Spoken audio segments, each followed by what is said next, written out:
Nous faisons là une déclaration qui est attestée par une somme incommensurable de preuves. Il est Seigneur de tous. Il n'y a rien au monde qui ne soit si grand, qui ne puisse en avoir raison. Dieu lui a conféré tous les droits et a fait de lui le Seigneur de tous et de tout.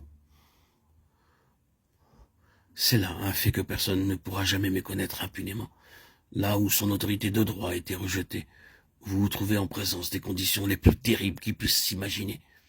Dieu ne le démontre-t-il pas sous nos propres yeux?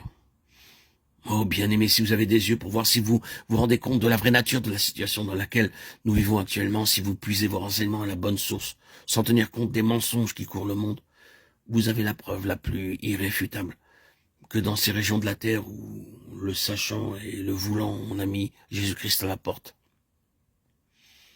Il règne l'état de choses le plus horrible qui se puisse concevoir. Il est presque incroyable de penser qu'il y a des hommes qui mettent leur influence au service de cette cause-là pour tâcher d'introduire dans notre pays les conditions d'existence qui règnent là-bas. Le fait est là. Nous pourrions poursuivre. S'il était sage et nécessaire de s'attarder sur ce sujet, et je ne vous aurais pas parlé pendant 10 minutes de ce qui se passe en Russie, sans que vous en ayez le frisson. Qu'y a-t-il donc? Ce qu'il y a, c'est que Dieu nous donne la preuve, là-bas, qu'en rejetant l'autorité qui appartient à son Fils de plein droit, l'humanité attire sur elle les pires désastres qui puissent jamais l'atteindre. C'est donc la meilleure preuve que la reconnaissance et l'acceptation de l'autorité de droit de la Seigneurie de Jésus-Christ entraînent avec elle un changement complet de la situation, en ouvrant la porte à un ordre de choses absolument nouveau. Certainement, Dieu poursuit son but et il l'atteindra. Oh, les hommes peuvent s'acharner. Ils l'ont déjà fait dans le passé. Mais qu'est-il advenu de ces nations, de ces empires qui se sont dressés contre le Seigneur et se sont efforcés de balayer son nom de la terre? Leur gloire a pâli peu à peu, leur puissance s'est évanouie, et n'ont pas tardé à tomber en poussière.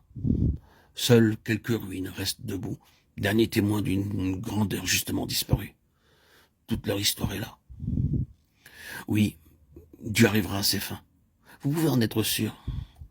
Nous ne serons jamais trop affirmatifs sur ce point. Personne ne réussira jamais à rejeter le Seigneur Jésus impunément. Nous pouvons, il est vrai, après l'avoir rejeté, achever notre carrière terrestre sans aboutir à aucun désastre apparent. Mais attendez, ce n'est pas là la fin. Il est réservé aux hommes de mourir une seule fois, après quoi vient le jugement. Là, devant le trône de Dieu, nous serons mis en face de sa détermination éternelle concernant son Fils. Ce que l'Esprit de Dieu a déclaré, ce qu'il a consigné dans sa parole au sujet de Jésus-Christ, c'est qu'il est, lui, le Seigneur de tous. Rien, ni personne, ne peut faire qu'il en soit autrement. Et nous avons à prendre parti dans un sens ou dans l'autre. Mais c'est là le côté négatif, et j'espère bien qu'il est superflu d'insister sur cet aspect de la question. Il est bon cependant de nous souvenir qu'en face de ces grandes réalités divines, nous ne pouvons pas passer outre, comme si ces questions n'existaient pas. Essayer de les rejeter, prétendre les ignorer, croire qu'on peut les mettre de côté, c'est simplement ajourner la crise. Un jour ou l'autre, nous nous retrouverons en face de la souveraineté de Dieu. Et il faudra bien que nos yeux s'ouvrent alors à la réalité des choses. D'autre part, aussi longtemps que nous cherchons à esquiver notre Seigneur, nous perdons quelque chose de ce que Dieu tenait en réserve pour nous quand il l'a fait Seigneur et Christ.